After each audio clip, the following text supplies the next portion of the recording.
Over 2,000 years ago, Hippocrates, the founding father of Western medicine, claimed that all diseases begin in the gut. So what does this have to do with college students today?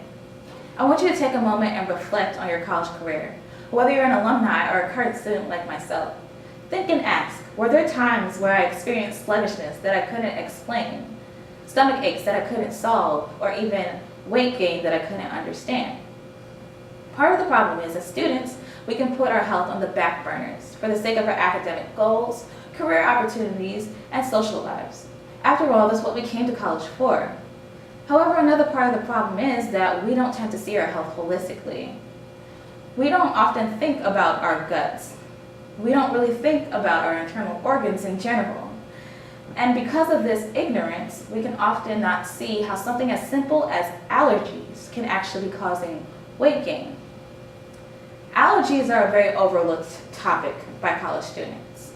In the Michigan study called Food Allergies and Attitudes, researchers found that over 57% of students had a food allergy that they knew of, yet only 30% of them actually followed the necessary precautions and guidelines to keep themselves healthy.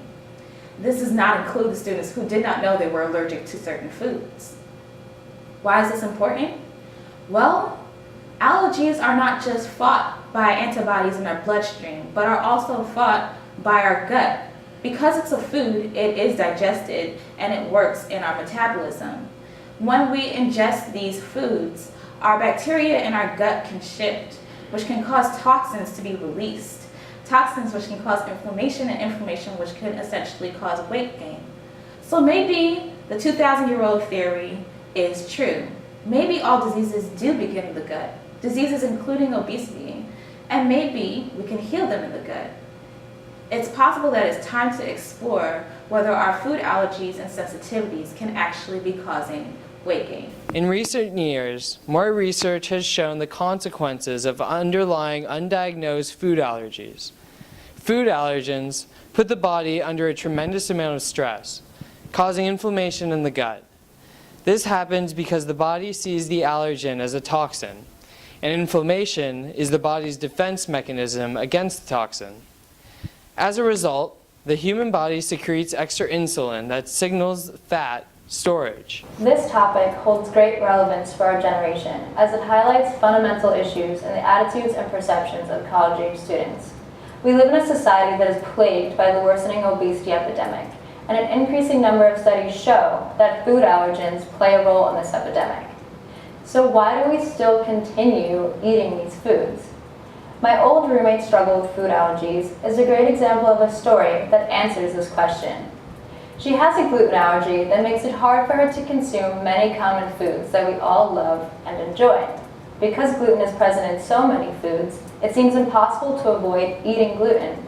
She decided it was better and easier for her to continue eating gluten than to avoid it, especially because that way she could keep her favorite foods like cupcakes in her life.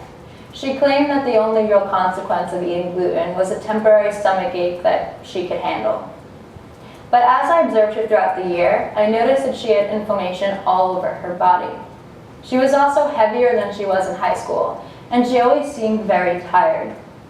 She had trouble waking up for class and finishing papers on time, and that was weird because she used to be high school valedictorian. Overall, she just felt sick, tired, and unhappy with her appearance. Eventually, doctors began asking her about her food allergies and whether or not she was still eating gluten. They explained that gluten caused many more problems than just a stomach ache, as it caused inflammation in her entire body. That inflammation in her gut weakened her immune system, making her prone to sickness and exhaustion. Overall, that irritation was so extreme that it led to fat storage and increased her weight.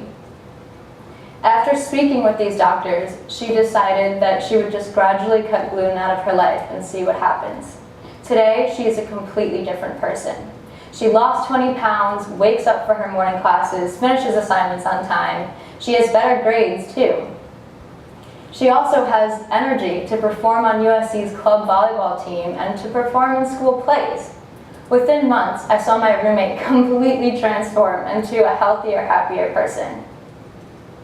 Her story shows how critically important it is for college students to be aware of their food allergies and the adverse consequences of eating these foods. So with increased detection of food allergies and awareness of the inflammation that's caused by eating these foods, students will be better equipped to live healthy lives. The most important solution to combating weight gain due to food allergies is awareness. Students can become aware by getting tested for food allergies. Testing may be conducted by professional allergists or even through the University Health Center, where they conduct food challenges, skin pricks, and antibody tests. Students who are already aware that they are allergic to certain foods yet still consume them must understand the impending consequences such as inflammation and weight gain. Once they realize their weight gain is from consuming allergens, they can then begin weeding these foods out of their diet. This will ultimately empower students to break the cycle of inflammation and weight gain that contributes to the obesity epidemic.